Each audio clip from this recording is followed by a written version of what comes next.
Electric गाड़ी को बार बार charge करनी पड़ती थी। फ्यूल सेल इलेक्ट्रिक कार जिसमें चार्ज करने की ज़रूरत ही नहीं है, जो नितिन गडकरी और भारत जिस कार का सपना देख रहे थे वो साकार टोयोटा कंपनी ने कर दिखाया है। इस गाड़ी ने खास क्या है कि इस कार को चार्ज करने की ही ज़रूरत नहीं है। हाइड्रोजन प्लस ऑक्सीजन की विद्युत अभिक्रिया गाड़ी के अंदर होगी, जिसमें इलेक्ट्रॉन प्रोड्यूस होंगे, जिसमें बार बार गाड़ी की बैटरी चार्ज करनी पड़ती थी। वह झंझट खत्म होने जा रहा है। हाँ, लेकिन समय समय पर हाइड्रोजन जरूर रिफिल कराना होगा। अब बात आती है कि एक बार हाइड्रोजन भरवाने पर कितना चल सकेगी।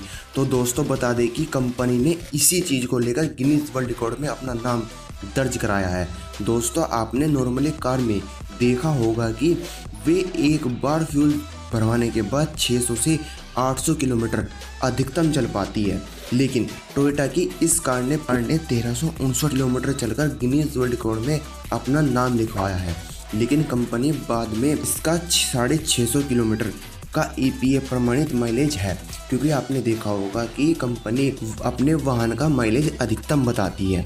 तो दोस्तों आगे बढ़ते हैं। हाइड्रोजन खत्म होने के बाद कुछ ही मिनटों में फ्यूल भी भर जाता है। जैसे आप पेट्रोल भरवाते हैं ऐसे ही हाइड्रोजन भी रिफिल हो जाता है।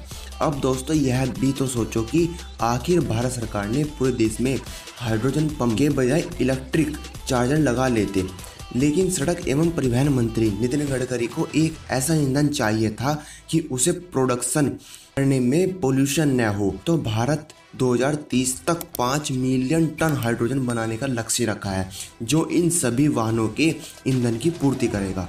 अब मन में एक सवाल होगा कि क्या ये कार तो प्रदूषण नहीं करेंगी?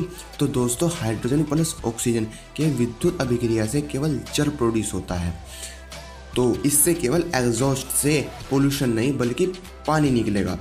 आपको बता दें टोयोटा जापानीज कंपनी है, जिसने इस कार को दिसंबर 2014 में जापान में और US में 2015 में लॉन्च कर लिया था, लेकिन यह कार फ्यूल में डिपेंड थी। 2020 में यह कार पहली बार दुनिया के सामने पेश की गई। भारत सरकार की ओर से देश में पेट्रोल डीजल की मांग को कम करने के लिए और प्रदूषण को रोकने के लिए यह पायलट प्रोजेक्ट की शुरुआत की है। सरकार इसके लिए इलेक्ट्रिक व्हीकल के अलावा पेट्रोल और डीजल के समाधान के रूप में हाइड्रोजन ईंधन सेल को प्रमोट कर रही है।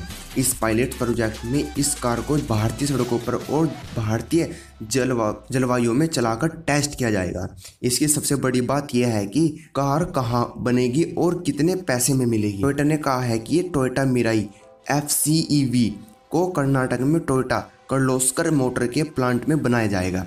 यानी यह कार हमारे भारत में ही मैन्युफैक्चरिंग कराई जाएगी। टोयोटा मिराई इस गाड़ी का नाम है। दोस्तों अगर हम प्राइस की बात करें तो कंपनी से 40 से 50 लाख तक करने का दावा सामने आया है। एक रिपोर्ट के अनुसार गाड़ी इतनी पावरफुल होगी कि 0 to 100 की स्पीड 8 से 10 सेकंड में पकड़ लेगी, और इस गाड़ी का यह सेकंड जनरेशन कार है। तो दोस्तों आपको कैसी लगी सड़क और परिवहन मंत्री नितिन गडकरी की यह पहल? कमेंट सेक्शन में जरूर लिखिएगा, और वही दोबारा से लाइक कमेंट शेयर और चैनल सब्सक्राइब करना मत भूलिएगा। Thank you for watching.